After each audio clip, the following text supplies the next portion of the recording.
بسم الله الرحمن الرحيم. السلام عليكم ورحمة الله وبركاته. كلنتي وأنا وناكسن داوديال meel kasta aad joogtaan idilkiin baa kuna soo dhawaada barnaamijkan aan ku soo qaadan doono xafladii ballaadhnayd ee loo sameeyay wanqalida degmada Gudmo. munaasabadaas oo si weyn loo soo qaban qabiyay ayaa waxa ka soo qayb galay wafdi uu hogaaminayo wasiirka madaxtooyada Jamhuuriyadda Soomaaliland. daawadayaal markii wafdiga ay soo gaareen magaalada Gudmo Biyacasna waxa halkaasi si diiran ugu qaabilay oo si ballaadhan ugu soo dhaweeyay dadweynaha deegaankaasi oo aan u kala hadhin caruur iyo ciroole. waxaana daawadayaal markii wafdiga ay soo gaareen magaalada Gudmo Biyacasna ay dadweynaha deegaankaasi ku qaabileen soo dhaweyn ballaadhan oo maqaamkeedu sareeyo iyagoo ruuxaya calanka Jamhuuriyadda Soomaaliland iyo caleemo qoyan. munaasabadaasi khudbadihii laga jeediyay daawadayaal aan idin kala baxo iyo waliba sidii diiranayd ee magaalada Gudmo Biyacas dadka deegaankaasi ay wafdiga wasiirka wasaaradda madaxtooyada ay ugu soo dhaweeyeen. inta markan ka gudbo waxaynu guud galaynaa munaasabadii xafladda. waxaan ku soo dhaweynayaa marka ugu horeysa oo halkan hadalka inoo furaya maayarka degmada Saciid Saalax Axmed. meeshan aynu maanta joogno wax la yiraahdo waa degmadii Gudmo Biyacas. waxa hoos yimaada 13 tuulo ayaa hoos yimaada haday caafimaad tahay haday waxbarasho tahay haday ganacsi tahay intuba tuuladaasay degmadaasay hoos yimaada. degmadu waxyaabaha ay ku horumartay waxa kamid ah ugu badan waxa fuleenka loo yiraahdo. fuleenkaas wuxuu ka kooban yahay 3 nooc oo ah malmalka iyo maydiga iyo moxorka. saddexdaas uu ka kooban yahay iyo xoolaha nool iyo khudradda. marka insha Allah taala wixii kale odayaasha ku dari doona. gaar ahaan waxaan u salaamayaa wafdiga sharafta leh ee qiimaha badan ee nagala soo qayb galay xafladan furitaanka ee Gudmo Biyacas degmadeeda maanta loo fadhiyo ee la furayo ee furitaankeeda ay madaxda dalka iyo wasiiradu ay ka soo qayb galeen. mar labaad waxaan leeyahay saacad wasiir halkan waa degmadii bixiseen ee madaxweynaha Soomaaliland bixiyay ee ku dhawaaqay. waxaan ugu mahadnaqaynaa madaxweynaha Soomaaliland in badan oo ay degmadan hadda markii dhaweyso la sheegay degmadan 14 tuulo ayay mas'uul ka tahay. waxaan aaminsanahay degmadan inay degmooyinka eeda xagga dhaqaalaha ay ka mid tahay. waanu arkayna doontaan insha Allah haddii ilaahay idinka ka dhigo haddaa dhiribada noola aasteen oo degmadii bixiseen oo wixii ay u baahnayd hadday saldhig tahay iyo hadday caafimaad tahay iyo arrimaha bulshada arrimadooda haddii ay tahay iyo waxbarashada arrimaha gudaha bulshada ku jirtaaye haddii ay intaa loo dhagax dhigtaan oo intaa loo dhamaystaan annaga shaqadayada insha Allah dad ka adag baanu nahay reer Gudmo Biyacas. annaga dhaqaalaha iyaga la soo bixi doona haddii ilaahay idinka ka dhigo. maanta ama meesha ay meel cusub tahay oo ay degmo cusub tahay wixii ay u baahnayd ba madaxweyne saacad wasiiraya waa garanaysaa. inta gacan baa lagu sii doontaa insha Allah taala. xilka waxa uu haysaano waa degmooyinka degmadii ugu dambeysay ee maanta maxaan ku idhaahdaa ay walqashiidii ay wada taaganahay. waxaan kale leeyahay waxa jira arki jirtay ruuxa ay kaliya ka naqaan haddii reer Hargeysanahay foox kaliya ka taqaanin oo dalka iyo reer Soomaaliya wax u yaqaanin fooxun oo waxay leedahay ilaahay wuxuu ku manaystay. waxa arki doontaan degmada inay degmada ugu dhaqaalaha badan degmooyinka ay Soomaaliland leedahay. waxaan aaminsanahay degmada Gabriel inay naga horeyso baan anagu aaminsanahay haddii aanu nahay reer Gudmo Biyacas. degmada waanu ogolahay in laga soo wax soo saar badnaan doonto laakiin degmooyinka kale inaan anaguna lambarkooda ka noqono ayaan insha Allah idinka ballan qaadi doonaa oo qaranka waxaan u soo kordhino. Gudmo maanta waa darajo soo shay soo dhaweynta iyo waa fiicantahay baa la yidhi sida loo kulmo laakiin sida wax loo qabto baan leeyahay aad wax u qabsada. maanta waa aragtaan oo meel fiican baa idin joogta laakiin saan galay markaysa intaasaad kala sii dhawaata waa sidaa u shaqaysan bay noqonaysaa. waxa kale la idinka rabaa wadada hawlgalkeeda oo muddo hore laynoo sheegay inaynu ka qayb galno laakiin maanta la sugayseen wixii maanta ka dambeeya wadadii baa la idinka eegay wixii aad ku darsan lahaydeen oo idin sugaysa. halka kan degmada tan la magacaabay ee gudmo biyacas mahad baan ugu naqaynaa dawladda Soomaaliland waana ku soo dhaweynaynaa wixii ay leedahayna dee waxay la tahay idinka magacaabay wixii ay leedahay waxna anaga aray waxna idinka waxa iyagii diyaar baan u lanahay dawladda taageeradeeda cashuuraheeda wixii ay leedahay ba dawladda anagu diyaar baan u lanahay adina wixii ay leedihiin ee degmadu leedahay diyaar noo ahaaba sida maqlayseen madaxdan qaranka inoo timi markii uu ka hadlayay suldaankii degmadani heerkeeda wuxuu gaarsiiyey gabilay kollayba waa arrin nalaga rabo mustaqbalka inay gaadho halkaa haddii aanu nahay dadweynaha dhulkan iyo deegaankan aynu haddeer joogno ka mid ah waxaan dadkan reer gudmo ee soo camiray maanta golahan ee ugu baaqaya iyagana mar haddii aynu maanta degme helnay waxaa laynaga doonayaa inaynu ka mid noqonno sidii suldaanku ballan qaaday dhaqaalaheenna kordhino isla markaa maanta waxaa laynaga doonayaa waddada inaynu qayb weyn ka muujinno maadaama aynu sheegay inaynu gebiga higsanayno bal hadda dhaqaalaheennana waddadana aan wax ka gelinno oo tilmaantaasina ay noo noqoto degmadii soo korodhay waxay kordhisay intaasoo kilomitir bay waddadii ku dartay taana waa inaga sugayaa reer gudmow halkan waxa weeyaan dad badan baa yaala waa deegaan aad ballaaran waa meel dimuqraadiyad ka jirtay markeedii horeba iyadoo aanay jirin iyadoo lacagaha ka maqan jiray dimuqraadiyadda waayo waxaan garanayaa markii ay ka jireen dagaalada sokeeye iyo dhibaatooyinkii dalka ka dhacay waxaa yaala deegaana meelaha daarood ismaaciil cidaan ka waliba jirtaakan asarabti bay nagula jireen hawlahay nagula jireen waxa weeye degmo noocaasa wey dadka u joogaa dad uu yahay isku dhex jira ta kale waxaan sheegayaa de horta degmada inoo magacow laakiin waxay u baahan tahay dee dagaalkii aynu ku soo lahayn dhaqaalihii iyo saynu tartanka u geli lahayn sidaas salaadiintii hore u ballan qaaday waxay u baahan tahay dee in arrintaasi ay noqoto dee inaynu soo baxno taasi waxay ku xidhan tahay dadweynaha iyo deegaanka waxaanu horta u mahadnaqaynaa dawladda Soomaaliland madaxweynaheeda iyo majiheeda ka dhow ee gobolka maanta balqashay baanu maranqaynaa ee gobolka noo keentay waana ku mahadsannahay waana ku ayidaynaa waana ku taageeraynaa dad iyo dunyaba waa ku shaqaynaynaa foodka waa ku siinaynaa waddada waa ka qayb gelaynaa weel walba waa dhisaynaa waana ku ayidaynaa waana ku mahadsantahay anu waa madaxweynaha jamhuuriyadda Soomaaliland waa uga mahadnaqaynaa degmada dhamayska tiran uu na siiyey reer gudmo biyacas haddana dhacay waana uga mahadnaqaynaa madaxweynaha jamhuuriyadda Soomaaliland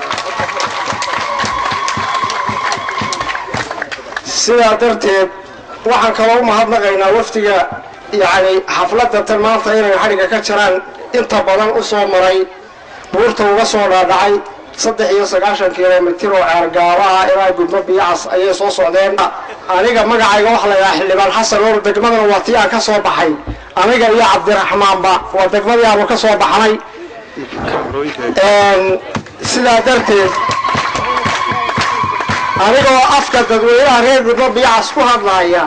waddada ceergaabo iyo gobolka tagdheer isku xidhaa waxaan galabta laga bilaabo ka ballan qaadaynaa inaanu ka hawlgalno xoolihii aanu ku ballan qaadnay inaanu ka badino oo aan banka soo dhigno la arko ayaan ka ballan qaadayaa anigoo afka dadweynaha ku hadlay reer gudmo biyacas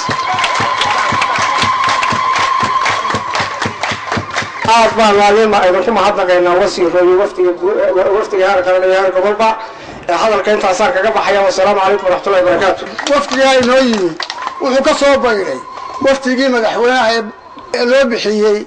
ee buur iyo bannaan meelta ka soo bayreen gaabo qulaynoo kama imayn waxay ka soo dhaqaaqeen burco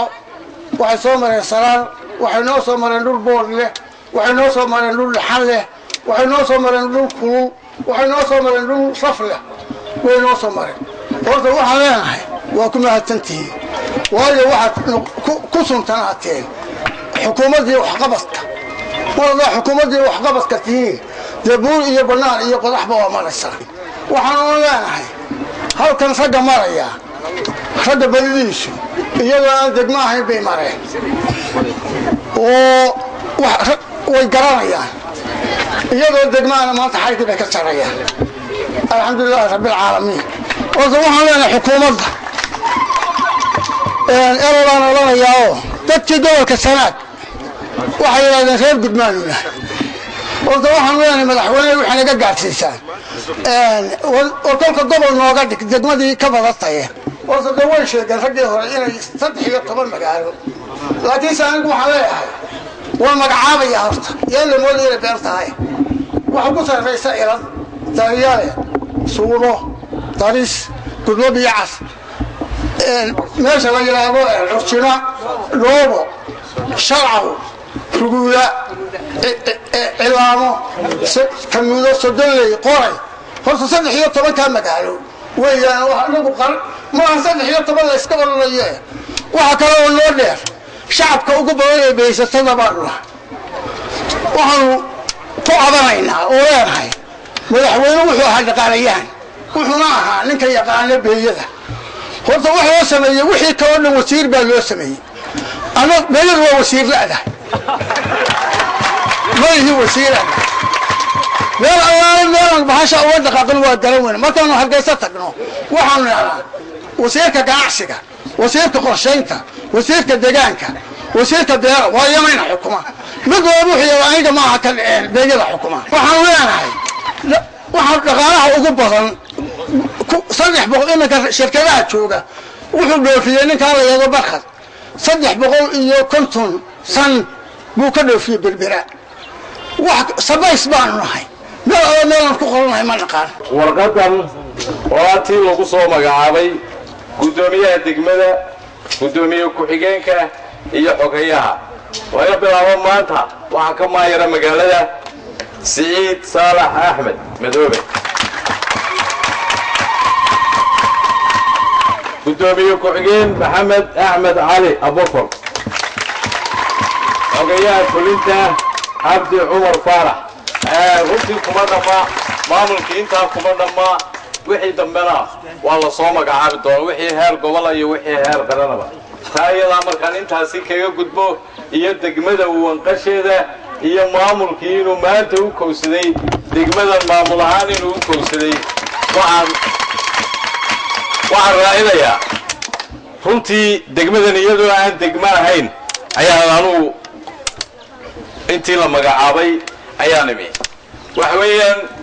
waxa jira degmooyin 10 sanadood ka hor magacaabnay iyadoo aan degmo ahayn ay wixii degmo u baahnayd ama ummadu u baahnayd ba ay lahayd waxa kamid ah MCH-ka waa kuwa ugu wanaagsan gobolka MCH-yada ku yaala ayaa ku yaala waxa ku yaala iskuulada ugu wanaagsan gobolka Sanaag oo إلا هير سكندري شابعدون بانay lahayn sitiinkii xornimada iyo markaan saaray calankeena Soomaali weyntii horiya samaha loo laabtay Sanaag meel la siraday ahayd suuqyahoodanahe iyadoo saboolnimo qabto sahan ku weydaartay sadkeedii hadii meel kaluun lagu sameeynaayay maantaan sinaantii loo saaco noo kacay waa taasarfeenkii wadadu sugay akhbaarkii siilaanya mooyee ma jiro ruuxna saacideeye sanadaha dambe soo socdiyo saytaynaanta dadka dhiman hadbuuxshe mar kale siiyo codadkiina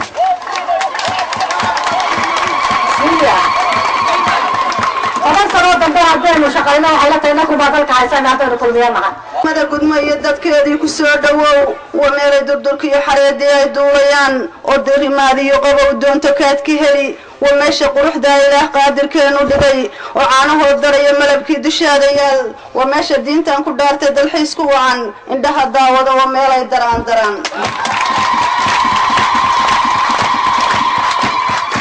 وماشي حجي الذهب كي كحيران يهي يقعرك بالها وبحي بدانت وين جدالة كوبو مقدي تركا كيال دقالها دلكين ودورك السريك القلا هبا كدالين دلكين ناقلو كيال قد مودع الذي يدافع كحيران يهي dad ma u qalantaay qurux bay ku daahan tahay waxaan mahad weyn u celiyaa mas'uulada ilaa madaxweyne iyo maamulkeena gobol waftiga noo yimi dhamaantood wasiirada degma tahay kuwa daahan ooga furay annana weydin dooranayna dubaaqa geli codkana weydin hibayna cidiga ku hay xildhibaan cabdiraxmaan yuusuf cartan waan kugu soo dhaweynayaa gudmo biyahaas iyadoo aan gudmo noqon sidii hore loo sheegayay ayay caan ahayd oo caalamka oo dhan laga yaqaanay wasiiro badan iyo madax badan oo ugu horeeyo madaxweynaha jamhuuriyadda somaliland axmed maxamed maxamuud siiraayo ayaa wuxuu ka mid yahay dadka saaxiibka la gudbo saaxiibka gudbo saaxiibo badan bay leedahay kow waxaa ka ah isagoo aan madaxweyne ahayn iyo isagoo madaxweynahaba inuu yahay saaxiibka gudbo waxaa kale saaxiibka gudbo ah wasiiro badan oo halka soo maray oo ay ka mid tahay wasiirka waxbarashada oo ay ka mid yahay wasiirka waxbarashada caafimaadka wasiirka xagga caafimaadka uu ka mid yahay wasiirka beeraha dadkaas waxay saaxiibkooda noqdeen markay soo mareen gudbo sidii loo soo dhaweeyey iyo waxay reer gudbo kala kulmeen iyo martiqaadkii iyo soo dhaweyntii ay la kulmeen ayay waxay degmaduna laba mid ah degmooyinka waddanka markii lagu dhawaaqay uu axmed maxamed maxamuud siiraayo uu ku dhawaaqay gudbo degmadeedii waa lagu wadiirsaday dad badan baa waxay yidhaahdeen oo madaxo wasiir ah alla ilahe madaxweynuhu waa asiibay hadduu gudbo siiyo degmo waxaa isna dhawahaantii ka qayb qaatay oo saaxiib la-ah gudmo la-ah wasiirka madaxtooyada mudane xirsi cali xaaji xasan wuxuu ka mid yahay raggii hadda u soo ololeeyey sidii ay degmadaas u soo bixi lahayd madaxweynuhu isagoo isku kalsooni badan qaba awoodda ay leedahay degmada talo waa awoodeeda dhaqaale oo ah waa xarunta beeyada qaranka somaliland somaliland laba dhaqaale leedahay laba dhaqaale waa xoolaha iyo beeyada waxaanu dibadda u dhoofi wax kastoo kale waynu soo waaridnaa laba shay baynu dhoofinaa oo aynu lacagtaada ka helnaa shay waa xoolaha nool shayga labaad waxa weeye waa beeyada saldhigii beeyada weeye tani waa saldhigii dhaqaalaha labaad ee somaliland weeye waxaan idiin sheegayaa oo wasiirka xirsi cali xaaji xasan iga markhati yahay inaanu sidii hadda la sheegay aanu dabcaan nidhi waa in loo sameeyaa hay-ad maamusho beeyada oo kantaroosha maanta waqtigan hogaaminaya oo xariga ka jira degmada wasiirka horumarka iyo waxqabadka oo la odhan karo run ahaantii waa nasiibo badan oo horumarineed oo waxaa jira degmooyin badan oo hore oo la magacaabay aanay nasiib kaa helin waxaa intaa raaca degmada gudmo waxaan u rajaynayaa inay noqoto degmo horumar waana degmo u qalanta sidii ninkii ugu horreeyey uu ku dhawaaqay degmadani gabilay unbaa ka horraysa waxaa run ahaantii laga yaabaa halkaa marka laga soo galo ama hadalkaa la tilmaamay aad loo sii dhuuxo ninkaan aad u aqooni inuu yidhaahdo war maxaa loo jeeda run ahaantii waxaan oran karaa degmadani waa degmo hoos ku marablaah waa degmo macruuf ah oo leh bad leh oo halkan kalluumaysatadii badda oo aad inoogu dhow degmadan way joogaan waxay leedahay beeyadii bay leedahay oo hodan ku tahay waxay leedahay xoolihii noolaa oo hodan ku tahay waxay leedahay allahuma salli calaa muxammadin beerihii bay leedahay oo biyaha badan bay ilaahay ku madnaystay waxay leedahay waxyaabaha maanta somalilandba maanta waa ogtihiin wax la yidhahdaa بدرول بالقضية أما الذهب بالقضية أما المعدن بالصوصارية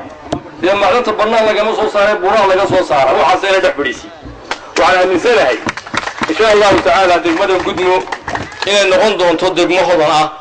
إن نغندون تودق مو أي تمرد اسماعيل عن كفانتو إن نغندون تودق مو نفتي هذا هرم مريسا دقموين ككلنا هرم مريسا إن وفتقني waxay u socdeen wadada marka wasiirka madaxtooyada intii aan loo bixin madaxweynuhu aan u bixin xagga galbeedka iyo hawdka koonfur galbeed intaan u bixin maalmaha ka mid ah weydiiyay wuxuu yiri waan tagayaa gudmo waxay ugu jirtay daayir buugiisa inuu gudmo tago wan qashan uu isagu uu sameeyo oo uu tago waqtigan uu haysto aad iyo aad baan ugu mahadnaqayaa wasiirka madaxtooyada waxaan kaloo mahadnaqayaa madaxweynaha jamhuuriyadda Soomaaliland mudane Axmed Maxamed Maxamuud oo gartay deegaanka gudmo oo waxa laga yaabaa waqtigeegan qaar ka mid ah inaanay dhulkan iyo muxuu ahaa biyaha iyo beeyada iyo dhulkan inaanay arag ee haday arkaan ay oran lahayn sidii raggii hore sheegay war bashar gobol baabay ku wanaagsanay oo marka la arko quruxdeeda iyo dadka joogan kelmadan oranayaa ugu dambaysa waxa weeye waa dardaaran dardaaranku waxa weeye horta aniga laftayda waxa weeye inaad tiraahdo reer gudmo weeye ayay ahayd dadka reer gudmo aan ahay aniga laftayda dadka deegaankan waxa weeye dardaaranku dadku waxa la ingeel jiraha marka ka dhexe ka hore qayliyo ee ka dhexe qayliyo ka u dambeeya qayliyo ayaa markaa la isla geeli la hela waxa weeye dawladdu waxay wax qaban kartaa marka dadkeeda iyo shacabkeeda iyo deegaamadeeda la iswato oo dabeetana deegaankii uu wax contribute garaynayo oo wadadii wax ku contribute garaynayo oo xafiisyadii dawladda wax ku contribute garaynayo oo marka dawladdiina markaasay keenaysaa markaa iyana oranaysaa wixii la hayo itaalkeena waa ogtihiin itaalkeena wax badan ma hayno wixii ugu badnaana waxa xukuumaddu ay gelisay wadada isku xidha Ceergaabo iyo Burco oo madaxweynuhu aad ogtihiin in 100 iyo sidii uu sheegay maxamuud aadan dheri 142 sanadood ayaa wadada la raadinayay oo wadada gobolka Sanaag ay lahayn wadaha nolol sameeyo 142 sano kadib ayaa waxa nasiib u yeelatay madaxweynaha Jamhuuriyadda Soomaaliland inuu dhagax dhigo waxaana idin sheegaynaa way dhismaysaa wadadaas wayna dhismaysaa waxa weeye dadna way ku ceeboobayaan dadna waxa weeye waxay ka qaadayaan sharaf iyo karaamo marka waxa leeyahay dadka reer gudmo oo runtii sharaf leh dad sharaf leh oo karaamo leh oo dad wanaagsan soo dhaweyn wanaagsan waxa leeyahay ka qayb qaata wadadaas haddii marba dadaalka dawladdu wuxuu ku xidhnaanayaa inta wadada ka qaadataan haddii ilaahay iyo horumarka dalka sababtoo ah waxa tiin degmo dhaqaale leh oo beera leh oo beeyo leh oo xoolo leh oo macaadin leh oo bad leh intaasoo dhan bay koobsatay degmadu mar haddii degmadii intaasoo dhan koobsatay waxaan qabaa inay xitaa gabiilay ka dhaqaalo badnaanayso haddii si fiican loo fikiro oo ay hesho dad si fiican u shaqeeyo haddii ilaahay yidhaahdo waxaan ku soo dhawaynayaa wasiir dowlaha wasaaradda maaliyadda mudane cismaan cadaani saxadi beeraha iyo waxaasoo dhan mar haddaad beeye ka hadlaysaan unbaad igala hadlaysaa wasiirka maaliyadda wasiirada kale oo dhan anaa kaaga argeynaya waxaad u baahantahay maadaama waxaan filayaa maanta dakhliga aad ka hadlaysaan ee xooga badan aad leedihiin dalka degmooyinka ugu dakhli badan baanu ama la sinmaynaa ama la ekaanaynaa doorta waa la arki doonaa waxa weeye waxa la wixii aad tabantaabo uga baahan tihiin dawladda madaxweynuhu waxaan u malaynayaa ballanqaadyadii uu sameeyey maanta waxa ugu dambeeya inay degmada uu ku magacaabiyo gudno biyacas ay tahay markii uu maxaan ku dhahday uu doorashada u cararayay waxa weeye waa madaxweyne ballanqaadada fuliyo weeye waa ninaan ka warwareegin wuxuu ballan qaado wadada Ceergaabo intay leegtahay waad arkaysaa يعني ندون تأي نان دوون ما دام قبل كسنة كترحي أو عتكون وشاي أما قلنا بيعس كون ولو أما الله أسقور كون ولو أما حيابا حيس يمك حيس عرقو تروح منك يا مسحر وسكول ويسوارت حاولي أنا قد حيو أبا ما بنتي ما والله ما شاطر تكون ولو ما حداد قبل كسنة كتاعي وحقنا إلا إذا كفل يا وحوي هنا هذه السلطان هنا شيف عاقل ما تعبت هنا يستوى وحوي يدينه غير سناقنا غير سناق دينه نهاي عروتي دلك وعودا أي نص ساعة ودي ورون نسا إذا ما دي قلب كسيدي أي العكتي يريد وواحد قاطعنا كور هيسان ayaa ururiyay wadada ugu deeqay wax maanta reer Sanaag ay u geystaan oo ay u kacaan oo ka khayr badan haday caafimaad tahay wadada ku xiran tahay haday iskuul tahay wadada ku xiran tahay madaxweynuhu wixii ku magacaabay degmada markuu ku magacaabay wasiiradiisa oo dhan amar waxay qabaan inay wixii wasaaradaha iyo wixii ay degmada ahaan jirtay inay keento oo halkan lagu arko waxay idinka la dadkuna la kaashaday waxa weeye wadada 300 kiiloomitir ee reer Sanaag ay ummadda Jamhuuriyadda Soomaaliland ay kaga hadhay ayuu reer gudmo biyacaso la kaashaday mar hadduu tiisi ka soo baxay oo aanu labayn hadday wado tahay iyo hadday degmo tahay oo aan maanta aad baan idinku baarigaya waan idiin baarigayaa gudmo biyacas gabayga barwaaqadii lagu sheegay baa ka muuqata anigu waa markii saddexaad aan imaado ilaa intaan yaraan oo dhanna sheekadeeda waan maqlayay waa meel khayr leh ilaahay khayr badan baan uga ducaynayaa inuu noqdo degmada ilaahay u barakeeyo oo dadkeena ku wada nooli ay noqoto mid ay cisi iyo sharaf iyo wanaag iyo walaaltimo ay ku wada noolaadaan ayaan maxaan ku dhahay idinka baryaya madaxweynihii uu ka soo baxay idinkana taa uu idinla kaashaday ee ah wadada waayaan idinka baryayaa inaad kusoo maxaan ku dhahday aad kala qayb qaadataan ama beeyo keena ama xoolo keena ama xoog keena reer gudmo biyacasow diyaar baa laydinka yahay annaguna waanu soo noqonaynaa nin aanu dhaafayna ama tuulaha u dhaafayna ama magaalaha u dhaafayna waxaan kusoo gabagabaynayaa mar labaad aad baan idinku ducaynayaa waanan idiin baarigayaa waxaan jeclahay inaan kusoo dhaweeyo wasiirka madaxtooyada jamhuuriyadda somaliland oo ah gudoomiyaha guddiga wadada ceerigaabo حرص حاج علي حسن. بسم الله الرحمن الرحيم الحمد لله رب العالمين والصلاة والسلام على رسول الله اللهم صل على سيدنا نبينا محمد. مدحدا kala duwan halka joogta iyo shacabka reer gudmo tirada badan wajiyada nuuraya waxaan u salaamayaa assalaamu alaykum warahmatullahi wabarakatuh. salaam kadib waxaan aad idinka mahad celinaynaa soo dhaweyntiina iyo sida noo sharafteen inoo soo dhaweyseen inoo qaabisheen aan naga hormaadeen mayliska aad iyo aad baan idinka mahad celinaynaa maalintii suuqeen gabaysay halka kan fariin baan farteen oo xataa madaxweynaha jamhuuriyadda Soomaaliya wuxuu noogu ballan qaaday degmo marka degmadii madaxweynaha warkayay gaarsiiyay waanu gaarsiinay isagoo laba diyaar ah oo tiro degmadii maanta waa ladii magacaabay haddii madaxweynuhu degmadii idiin magacaabay oo maanta degmadii aynu walqalayno ilaahay waxaan ka rajaynayaa inuu degmo barwaaqa oo bashbasha oo wixii aad doonaysay iyo himiladiina idin gaarsiisa oo ummadda walaalayso oo weel wax ugu wada riday inay noqoto iyo ilaahay subxaana watacaala idinka baryaya waxaanan hadal badan halka ugama baahna maanta insha allahu tacaala waa uun walqal iyo waxa weeye dabaaldeg loo dabaaldegayo degmada cusub waxaan idin rajaynaa insha allahu tacaala inaad sidaa ugu faraxsan tihiin ugu reereynaysaan inaad degmada yani u dhisataan oo u soo dhaweysaan degmada dhismayeedu waxa weeye marka la magacaabo dabcan dawladdu waxay ku samaynaysaa meelihii iyo makaanadii ama meelihii waxa weeye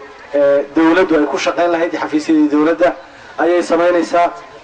waxa la alcaafiyatu tajiiqa lilqaliil caafimaadku aayar buu yimaadaa cudurkuna uu soo boodaa sidaas oo kale wax dhiskuna aayar buu yimaadaa wax dumintuna mar keliya buu dam yidhaahdaa dumaa marka wax dhisku maalin keliya ma wada dhasho maalin bashay baa dhasha maanta waxaynu xariga ka jarray gurigii degmada oo kooban laakiinse insha allahu tacaala kordhi doona insha allahu tacaala naga ku kordhin doona wixii suurtagala waxay idin dhisan iskuulladii iyo wax la yaabo seejkii sidoo kale waa degmo dhaqaale oo hodana waxyaalo badan hodan ku ah sidii la tilmaamay maadaama ay caynkaatoo hodan ku tahay waxay rajaynaa degmadu inay dadkeeda iyo dawladdu intay gacmaha isqabsadaan la dhiso degmadii oo laga dhigo degmadii degmo waxa weeye muhiima laga dhigo oo halka doonaysaan iyo meel ka horeysaba aa gaadhaan laakiinse afkoo keliya in laga sheego oo laga ammaanaa waxba dhalin mayso tacab bay u baahan tahay tacabkii waxa loo baahan yahay haddii ay degmo doonku idinka dhabahaa maanta xilkii uu idisaaran yahay annagu wixii aanu idiin soo helno dawlad ahaan dabcan madaxweynuhu sidaa markii horeba uu idinku maqnaa buu idinku maqan yahay sidaa markii horeba uu waxyaalihii public serviceka ama waxyaalihii adeegii bulshada uu uga qabtay ee wasiirada idinku soo diray ee annaga nagu soo diray ee kuwii naga horreeyey u soo diray ayaa madaxweynuhu mar walba maanka idinku hayaayo o idinku hawlan yahay idinkaasi waxaa la idinka baahan yahay haddaad tidhaahdeen hodan baanu xoolaanu ka buuxnaa oo beeyaanu ka buuxnaa oo biyaanu ka buuxnaa oo waxaanu ka buuxnaa badii iyo kalluunkii idinkaa waxaa la idinka baahan yahay contributionkiinii oo ah inay wax walba soo diyaarsantaa boqolkiiba 50 kalena haysana 50 noogu dara waa sifaha bini aadamku ku horumaro haddaa hargeysa ku aragteen dhismayaal badan oo wadooyina ku aragteen intiina tagta waddo walba bulshada degani waxay iska urursay markay ugu yartay boqolkiiba 50 ama boqolkiiba 60 dawladuna boqolkiiba 40 bay ugu deeqdaa oo dhistaa marka waxa la idinka baahan yahay wixii u baahnaydeen ee adeega bulshada wixii la qabtay mooyo wixii kale ee dawladdu ay ku tamarin lahayd in dacalkiina qabataan beeyada ina keentaano يعني انت ايبينيسان mooyane boqolkiiba 95 iibiya shanada degmada ugu talagalay in lagu horumariyo oo ka noqoto contribution xoolaha wixii kale ala idin cafay markay qaadataan wax contribution ku soo dara anana xukuumadahan wixii suurtagala ee cashuurta la qaado la idinka siin karo ee waxa weeyaan cashuurta dalka oo dhan baa la qaadaa ma cid gaar ah wax lama siinayo wixii suurtagala ee waxa yar soo gala ee dalka dham sugayo la idinka tari karo waxba la idinka aqran maayo insha Allah taala waxaan rajaynayaa degmadaas oo maanta maalinta ay xigta ka horumarsan sidee tahay oo horumar dhameystiran iyo waxa weeye degmanimadii oo dhameystiran leh إن شاء الله تعالى يمكن واحد كم مقطع قروح شرف باكم مقطع لكن سوى حلو بعين يهون دذالكي يسكت دوبندي يهمندي إياه وحوي إن لقد بيجو واحد دون يسين هذا عين بدو يدين يسين إن لقد بيجو حدي ور أوجد لك الشيء وال وهذا سيسا يمكن واحد صوته أنا اللي هلقى ضعفين وهذا سيسا ما هو واحد صوته هلقى ضعف ما يصير وهذا سيسا وحنا إنه هنا وحنا وجود رضع بني هذا كله يسوى هيستوي وحنا إنه هنا وحنا وجود رضع مهمة أنا وندي أربعة وحنا ذكره midda dardaarkan horan waa loo yiri anna waa idinku saadkeeyay waa wadada xoolaha ka buuxdaane ilaahay idin barakeeyay waxba idinku cirka kamidaan keenin dhagaxa ka baxay ilaahay dhagaxa idin ka saaray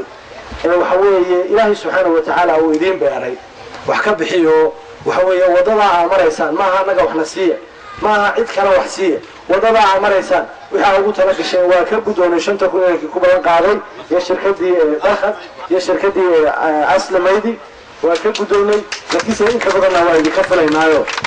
isagu ninka ka shirkadahaane deegeed walba waxnu ka fulaynaa markay ugu yartay xantooba waxay yeelaysaa xantooba maydiya xantooba maydiya waxay yeelaysaa qolo walba xantooba looga baahan yahay waxaan fulaynaa in la yiraahdo qarta waxa weeyaan gabdadaha maydiga ararta jawaanada kunka kiila qaato maanta si qaateen la yiraahdo ayaanu filaynay waa ku maadsanyiin insha Allah taala idinka darinay idinka waa idinka soo aad baa maadsantahay salaam alaykum adoorena wareejiyo gaarigii degmada hadda baa u fiirso degmadii maanta waa ka sheediyay gaarigiina waana ku wareejinayna barsaabka ku wareejinayna waa gaarigii degmada aad iyo aad baa maadsantahay salaam alaykum warahmatullahi wabarakatuh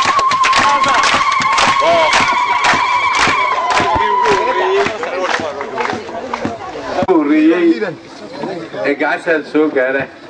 waa baabuurka waana lagala xisaabtamaya nambarkiina waan ku dhejinaynaa GT waa gaadhi dawladeed halkaysaa wixii ugu horreeyey inooga yimi dhinaca gadka dayactirkiisa iyo mid walba iyo cashuuriyo degmada ka bilaaba iyo howlgalkii iyo wada shaqayn wanaagsan dawadayaal tani intaynu barnaamijkan oo kale ku kulmi doono waa maxamuud maxamed xasan saraaf oo idinku dhaafaya assalaamu calaykum waraxmatullaahi tacaala wabarakaatuh